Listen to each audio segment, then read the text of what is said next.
Part 2 of Battle of the Atom takes place in All New X-Men number 16. X-Men from the future have come to the present, warning that the original 5 X-Men must go back to their own time.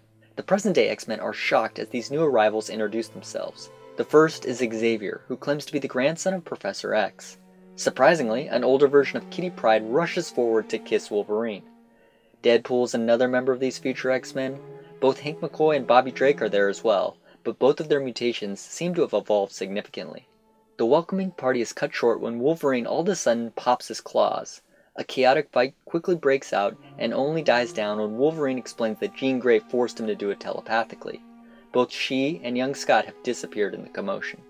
The issue then shows us what happened 2 minutes earlier. Unable to read the thoughts of these new arrivals, Jean feels something is off.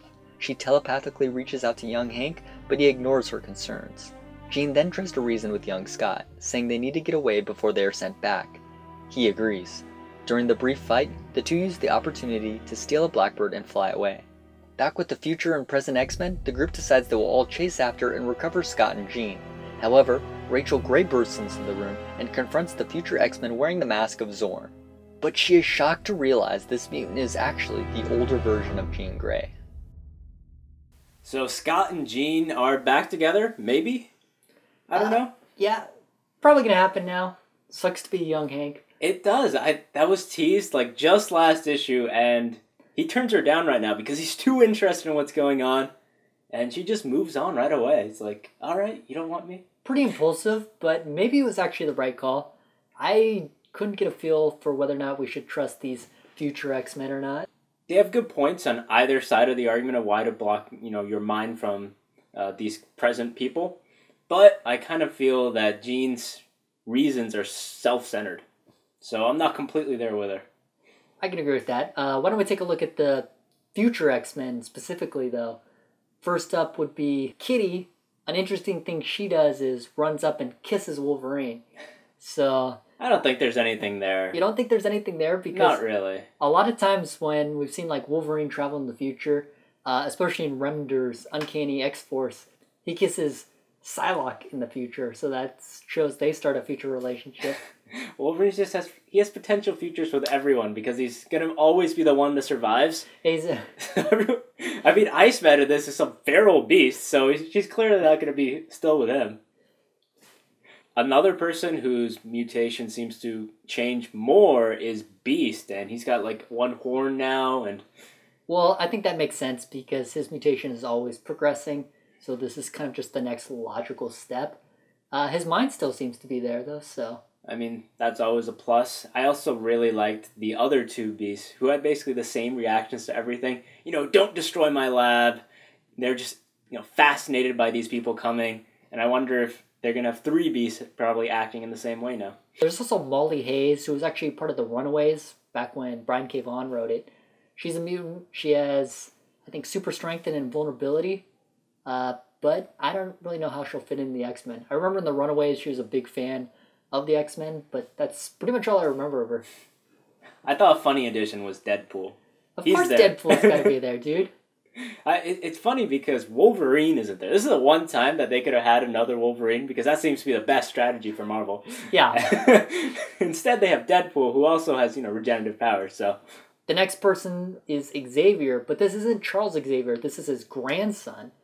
And I think that was kind of cool. And I kind of wonder if he's like Legion's son. That would be cool. I honestly am really excited just to see Xavier again. He looks pretty cool, seems smart, obviously has, powerful mental abilities to block Jean out. I think there's a lot of potential for this guy to be pretty cool. At the same time, I kind of got a, almost shifty sense from him. I didn't necessarily think that, he was the good guy that Charles Xavier is. If it's going to be... Charles Xavier wasn't always a good guy, right? He's often a good guy. He has some dark sides to him, and I think even this Xavier, if he has some dark sides to him, I think it's just interesting to see an Xavier again. The last person was obviously Jean Grey, and she was wearing the mask of Zorn. And if you read previous X-Men stories, Zorn actually killed Jean Grey in the past.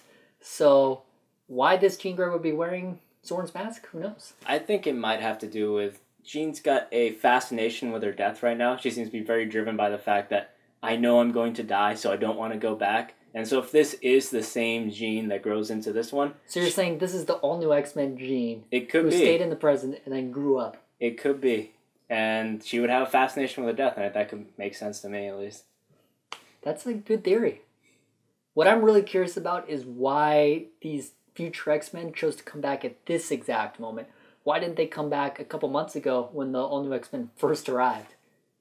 I'm not sure. I think they might actually want them to stay or something.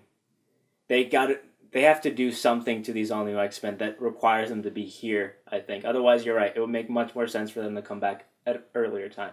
Maybe before Beast ever even, used the cube to bring him. There's still a lot of unknowns left, but as a grade for all-new X-Men number 16, what would you give it? I'm going to give this one a lower grade than Part 1. I'm going to give it a 3.5.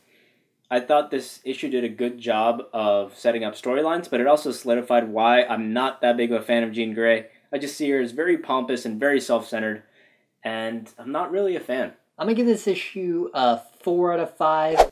The future X-Men really intrigued me, and I do kind of like young Scott and Jean running off together. Thanks for watching B3 Comics' review of All New X-Men number 16, Battle of the Atom Part 2. Before we go, we have a question for you.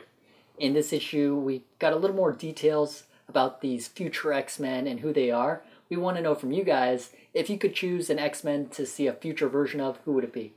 I want to know what happened to Quinn Inquirer. He was being groomed to be like the new X-Men leader. Where is he?